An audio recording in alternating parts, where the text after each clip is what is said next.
Listen up or run for cover. Dropping knowledge from the people who have it to the people who need it. The real Brad Lee is dropping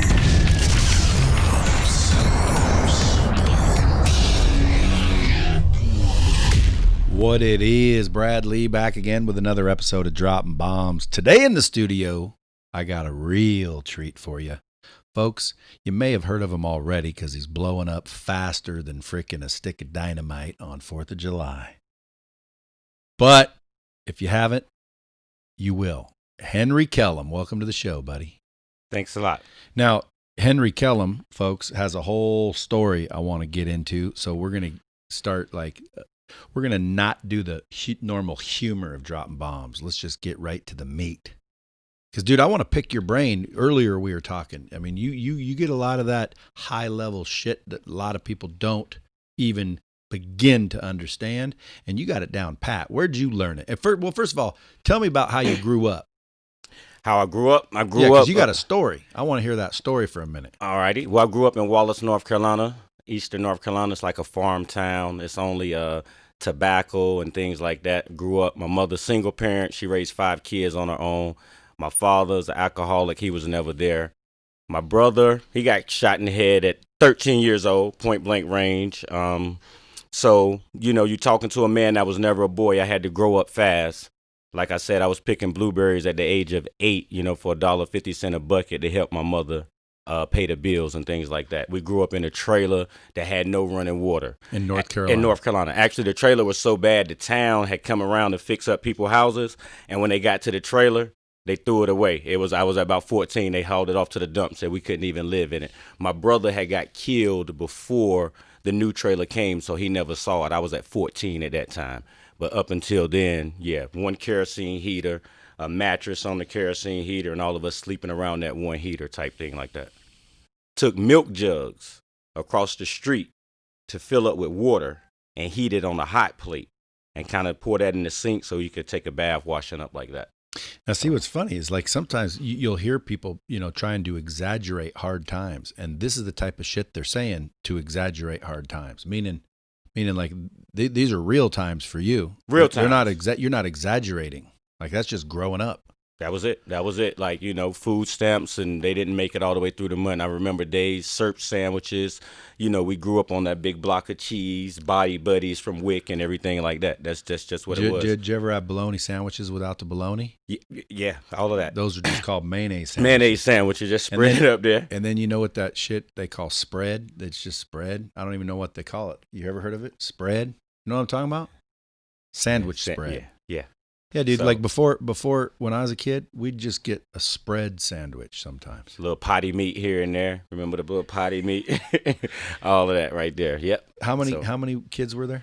Well, five. My mother, she had it first at 16, me at 17, my brother at 18. We was all 13 months apart. And you're still in North Carolina? Yeah, still in North Carolina, yeah. You ever heard it be referred to as North Kakalaki? Yep, North Kakalaki, all day. Mm-hmm. You got to be there, or you got to be from there to know about that. Yep. I know people that are from there that don't know about that. Yeah. So how'd you bust out of there though? Because now, by the way, you're running around doing stages and teaching people a lot of stuff on how to be successful. Right. Or at least believe they can be. Right. It's almost like you're starting a church, the Henry Kellem Church. Well, I'm just giving my life experience, and I'm just telling them truthfully what I had to do from a young age in order to, even when I was in that environment, I saw what my reality was, so I had to go inside and create a whole new reality and change the narrative of the story. Yeah, but how did you know to do that? How did I know to do it? Essentially, I knew it intuitively. Like, so when my father, think about it, my father wasn't there. Not only was he not there, he had another family he took care of. So we grew up kind of feeling unworthy, like we wasn't good enough. So I was mad, and my anger caused me. My mother would have said I was hard-headed because I didn't listen. So I wouldn't listen to anybody because I was like, if my father doesn't care, nobody else cares. So that made me listen to that inner voice. It made me, I was walking around, I was mad, but I was quiet, and that made me listen to that inner voice, and I just began to trust that inner voice. I mean, hell, what did I have to lose? I ain't have nothing anyway. So it was like, I try anything at this point. And what was the first thing that started showing you like, hey, there's a way out of this? Well, I remember one day it was Christmas and everybody had gifts and things and we never got any toys. Like, so when Biggie said when Christmas missed us and birthdays was the worst days, that's real life. That's just what it was. And I remember I was like, God, why we don't have anything? And that voice said, you have a mind, you can create whatever you want. And from that point, I just felt the sense of calm, like, well, okay, I go this route. Or what do you call that? What do I call? Yeah, what is that? Intuition? Intuition is what I say. God? Intuitively, intuition, instinct. Because again, that whatever voice is saying is correct. I would agree with it. Right. And coincidentally, you've proven it.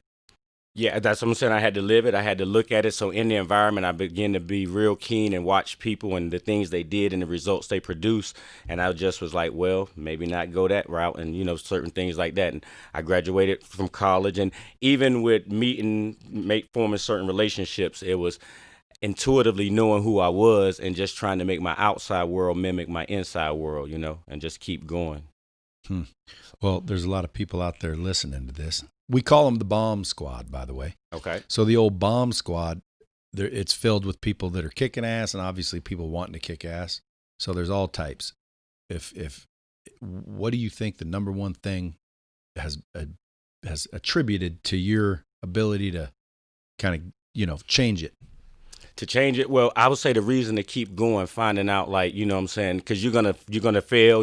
People gonna tell you no, you're not good enough. It's gonna be defeat after defeat, and the question is, can you keep going in the face of that adversity? So I had to find a big enough reason why to just keep going forward, no matter what happens. And for me, losing my brother was a big thing. The fact that when I get ready to give up now, I say, he's not here. He don't get a chance to try. So what am I not trying? And maybe he's looking at me saying, did you at least keep going or whatever? So for me, no matter what, I feel like one day I got to face him. So I got to do what I got to do. And that's why I'm all the way from Wallace, North Carolina here, just doing what I do. So, man. And so can you talk about your brother getting shot? Like what happened there?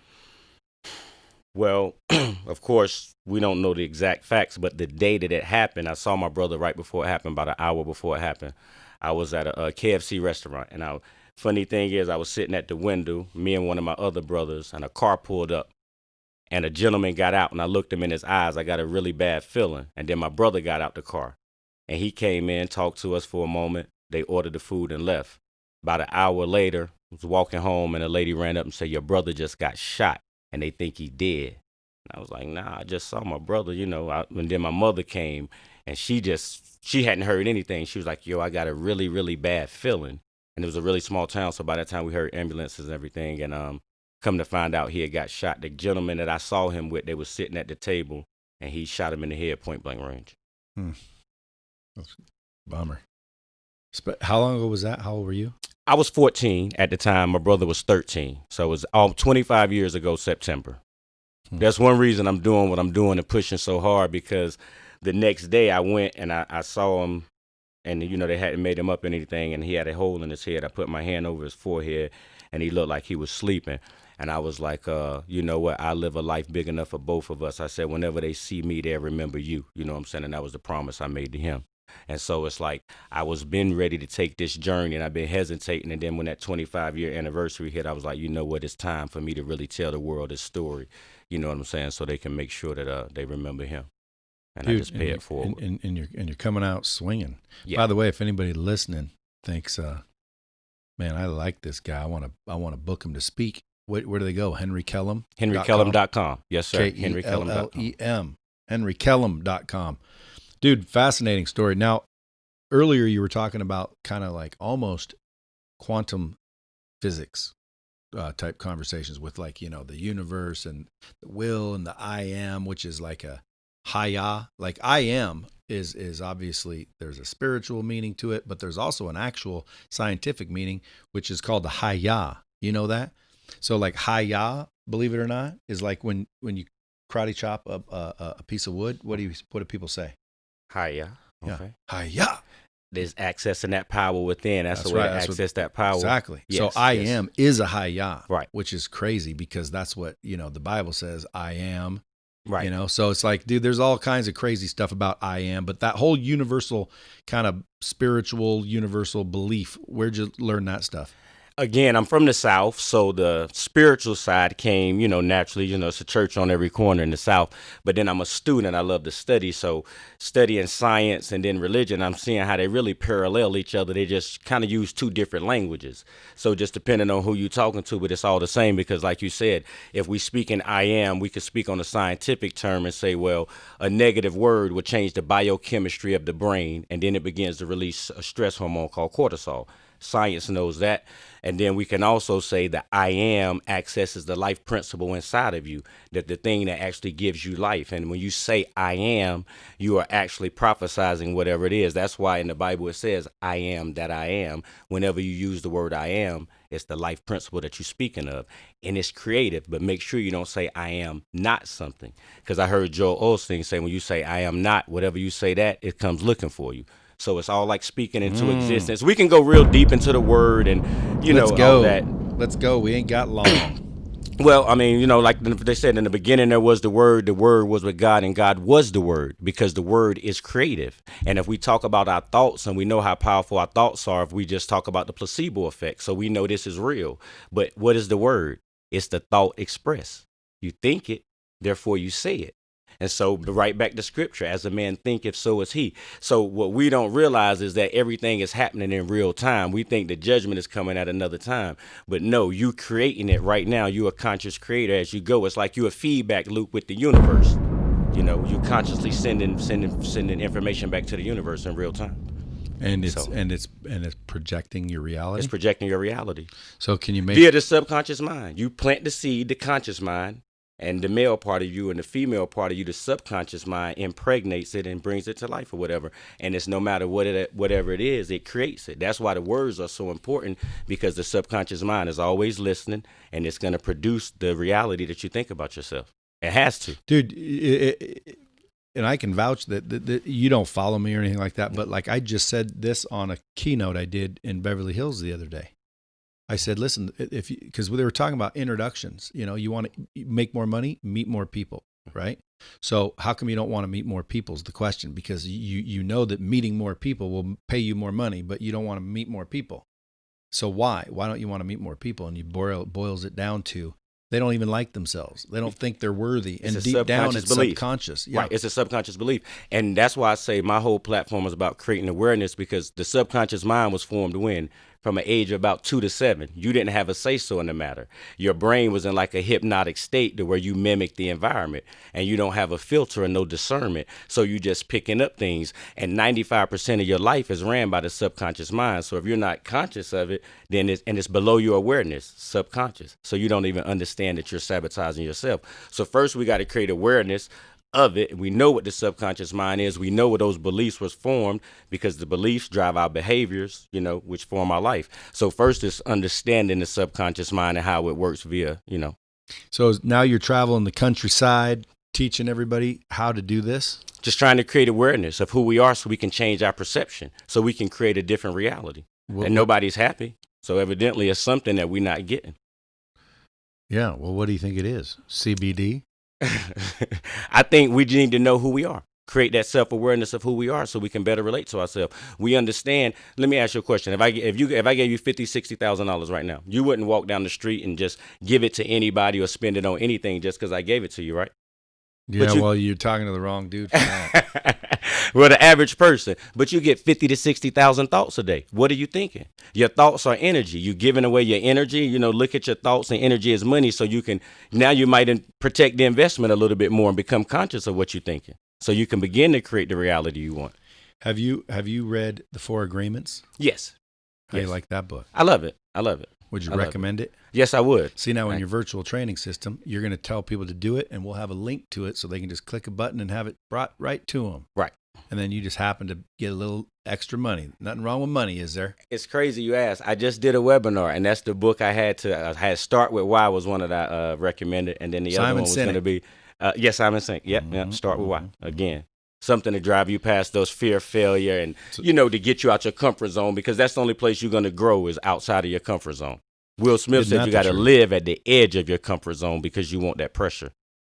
Isn't that the truth? And again, success leaves clues, doesn't it? Yes. Don't reinvent the wheel. Yeah. Well, I can tell you right now, if Will Smith says it, fuck, I'm doing it. Dude, I think Will Smith could like run for president and win. Right. Like, who doesn't like Will Smith? He's like The Rock, dude. The Rock. Who doesn't like The Rock? Right. Name someone that don't like The Rock. Will Smith, The Rock, Kevin Hart, these big personalities. Yeah. What makes you think, like, how do they become them? Well, Will Smith said you cannot win the war against the world if you cannot win the battle against your own mind. So again, it starts right back with you in the mind. You know, and it always does, doesn't it? Yeah, it always does. You know what I'm saying? I always like to say, at the end of the day, it boils down to choices. Yes. Because let's take someone sitting in prison right now and they're sulking. Why me? And they think that way. Why me? Right. Well, if you break it down, okay, let's figure out why him. Okay, so he was driving home from work, and let's say he got a phone call, and the phone call was, hey, stop by for a drink. And he said, okay. And then he stopped by for a drink, and then that turned into 3 drinks. Nothing big. And then he drives home because 3 drinks, we can all drive with 3 drinks in us. Like, we ain't drunk, but we'd probably blow drunk. So he takes off out of here, and the car hits him, and bam, somebody dies, and they take his fucking blood, and he's now going to prison for killing this person because he's driving alcohol. Just like out this highway, this lady smoked weed 2 days earlier. Well, weed stays in your system. So this girl plowed into a bunch of workers on the highway, which shouldn't have been on the highway working anyway. But anyway, plowed into them, killed them all. They took her blood. She had weed in her blood from like a couple days ago. Prison, 40 years. So that type of crap, like just stupid shit that happens like that. Why her? Well, again, you can trace these things back. And why her? The decisions she made, the choices she made. If she said, I'm not getting stoned, when she got stoned, she wouldn't be in prison. If she didn't get in the van, if she didn't say yes, you see what I'm saying? If she didn't say no, like the choices you make determine the road you'll take. Right. Period. Right. So at the end of the day, I always look at, dude, what's the most common denominator? The choices. So if you can get someone just to start thinking about and making better choices, you know, you're already going to have an improved life. Yes. Would you agree? Yes. So when you're like, if you could go back right now and tell your 18-year-old self something, what would it be? My 18-year-old self, I would tell myself to believe in myself more. Just coming from the environment where I came out not thinking I was worthy, you know, it was a lot of things, like you said, choices I didn't make and decisions I didn't make that could have moved me further along a lot if I believed in myself more. I was always looking for some approval for somebody outside, somebody to validate me. And if that 18-year-old heard that, what would he have done anything with it? Yes, he would have. So you were a student even back then? Yes, always been a student. Yeah, see, that was my mistake. Like, shit, when I was young, I wouldn't listen to anybody. Of course, there was not really many people to listen to, right, either. But at the end of the day, you know, I think if the bomb squad's listening, the whole proof is in the pudding concept is proven right here. Because again, dude, if anyone shouldn't be successful, you shouldn't be successful. I always say me too, but it sounds like you even grew up poorer than me. Right. Yeah. So why you? Like, what? Like, how come Henry Kellem can go out there and freaking make it happen, but there's still people in North Carolina, here in Las Vegas, Nevada, wherever you go, there's people that are walking around blaming the world, pissed off, constantly stuck in a $40,000 a year or lower hell, nightmare. Because like you said, first of all, blaming others. First of all, we got to take accountability and personal accountability for where we at. And like you said, the choices we made that brought us there. That's the first thing and foremost. And once we take that accountability, we stop being a victim, and we understand that we can grow and we can learn and we can change. And this whole thing is a journey. So for me, I just decided to not accept the reality. I got family members that's right there. The only difference between me and them was the way I thought. You know, because when you think different, then you make different choices, just like you said. So instead of getting in the car to drive that day or stop by to get a drink, you know what? I need to get on home, wife and kids, whatever. You make a different choice and you have a different outcome. Yeah. And then, you know what some people say? They'll be like, you know, what? So I can't freaking enjoy life anymore? So again, that attitude, that perspective is what ruins that whole thing. Right. You got to understand that that's the case. However, you have to have the right perspective on things. Yeah. I mean, we all enjoy life. It's just how we do it. Yeah, but if you give someone $1 million cash, they're pumped up for a week or a month, and nothing can piss them off. But every morning they wake up bummed out. But if you show them, hey, I'll give you $1 million, and you're pumped up, or you don't wake up tomorrow, which would you pick? They're like, well, obviously no one wants $1 million if tomorrow's their last day. Right.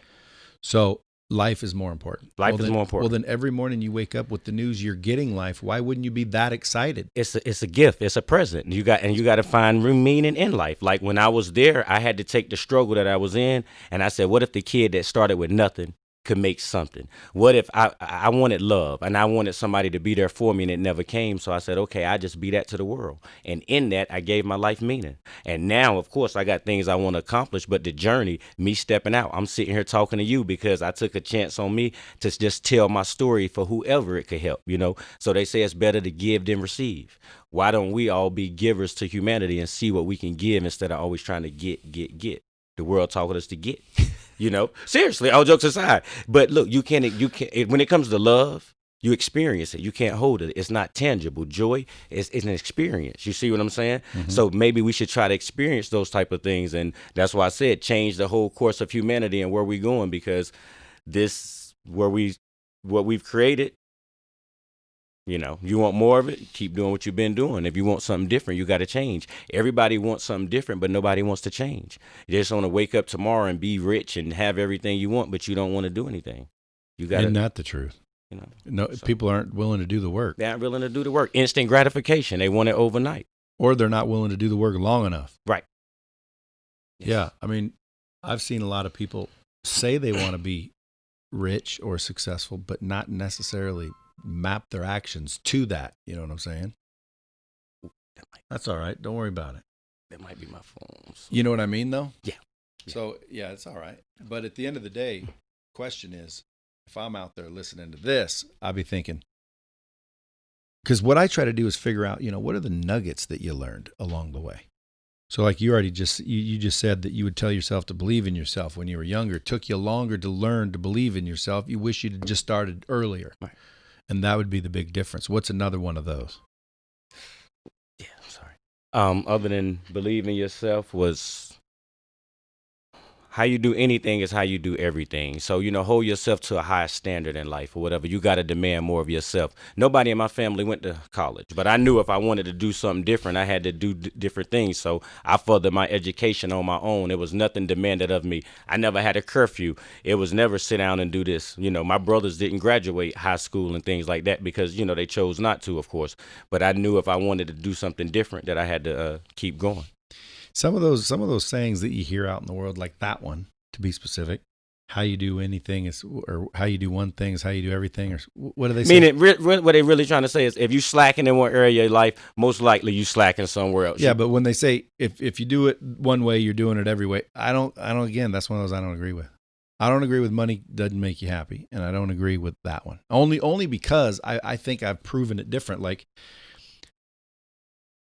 I can hump pretty good, but I can't play basketball worth a shit. So it's like, so now I can't screw good because I suck at basketball? Nope. No, that's not what we're saying. Or I can't close deals because I can close deals like a son of a bitch. But then again, I'm not an MMA fighter. I kind of suck at fighting. But we saying when you humping and you playing ball, you putting forward with your best effort, and that's all we saying is putting forth the effort in anything you doing. Okay, how you so do there's that. the clarity I've been looking for. It's the effort that you putting into it. That's all. So what you half-assing one, you might be half-assing the other. So what they're saying is how you do one thing is probably how you do everything. Right. So if you're like casual about this, you're casual about that. There you go. And you can't be casual about your life. You got to be assertive. You got to be aggressive. You got to step up for you. Nobody else is going to come up and tell your story and write your book or do what you do. You got to do it. Amen. And that's the action right there. That's the action. Right. Yeah. Faith without action is dead. You know what I'm saying? And we take it right back to the belief. We go, scripture is done unto you as you believe. You know what I'm saying? So some people don't believe they're worthy of $1 million, so they'll never have $1 million. Have you studied the Bible a lot? Like I said, I grew up in the South. So I used to when I used to look at it, I used to say, well, how does this help right now in present day the situation that we in? Can we use this because it's supposed to be a book of salvation, which is solution to your problem. Salvation means solution to your problem. Is this a solution to the problem, or is this just history with a bunch of names that I can barely pronounce? How does this relate to me today? So yes, I did start to study certain things to see how it could correlate in my life. Yeah, and it always seems to. It always seems to, right? When yes, sir. It does. Interesting. I knew a guy once that basically would parallel things that happened and why that worked, and then show you right in the Bible where it talked exactly about that. Yeah. So it's kind of a coincidence there too. Yeah.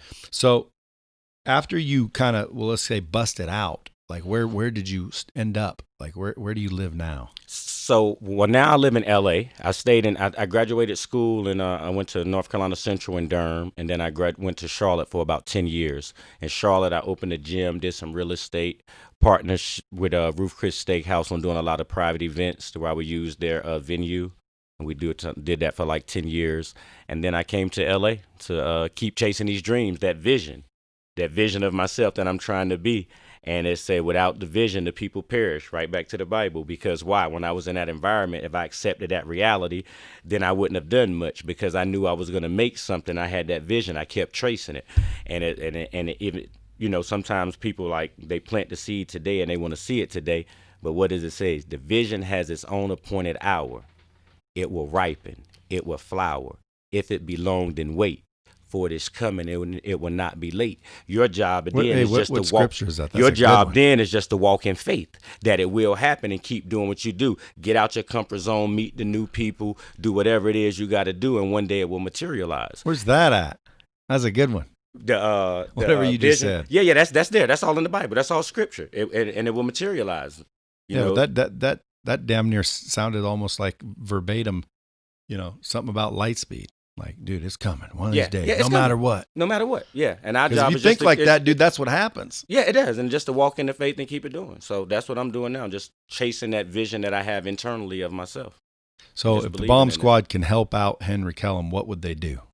If the Bomb Squad could help out Henry Kellem, they would tell people to go to henrykellem.com, follow Henry Kellem on IG, check Henry Kellem out on YouTube.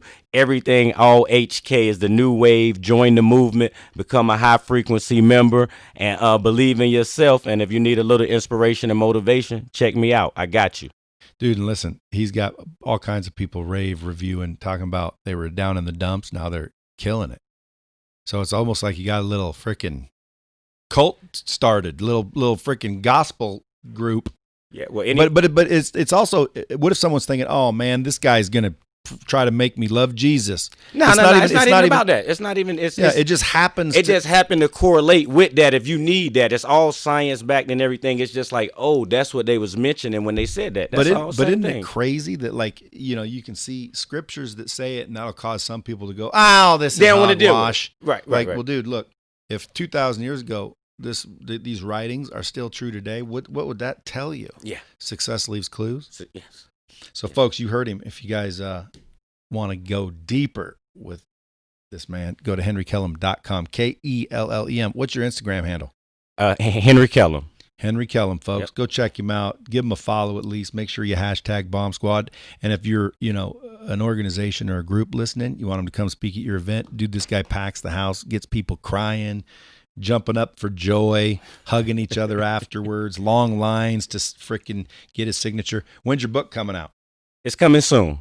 henrykellem.com if you guys want to pre-order his book. Until next time, kids, keep it real.